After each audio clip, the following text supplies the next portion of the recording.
On l'appelle le nectar de sel. La fleur de sel de Camargue, très appréciée des fins gourmets, se forme par la concentration de l'eau qui lui confère cette teinte rosée.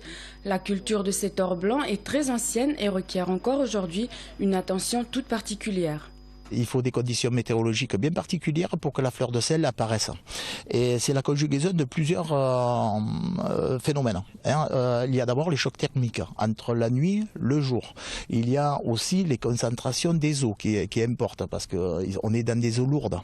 Et la fleur de sel, c'est une cristallisation tellement légère qu'elle flotte à la surface de l'eau.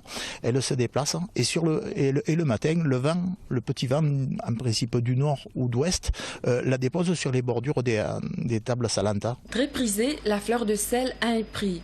Comptez entre 4 et 6 euros pour une boîte de 125 grammes, contre moins d'1 € pour du sel ordinaire.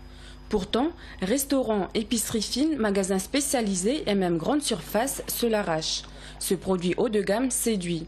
Et 2013 s'annonce comme un bon cru. Et cette année, on prévoit de récolter environ 1000 tonnes de fleurs de sel.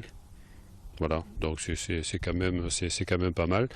On est un peu contrarié à cause de la météo qui n'a pas été très favorable cette année, mais on a de bons espoirs encore de continuer la récolte au moins tout le mois de septembre. La fleur de sel s'exporte dans plusieurs pays, parmi lesquels le Japon et les États-Unis, preuve que le savoir-faire des sauniers camarguais profite aujourd'hui d'un rayonnement international.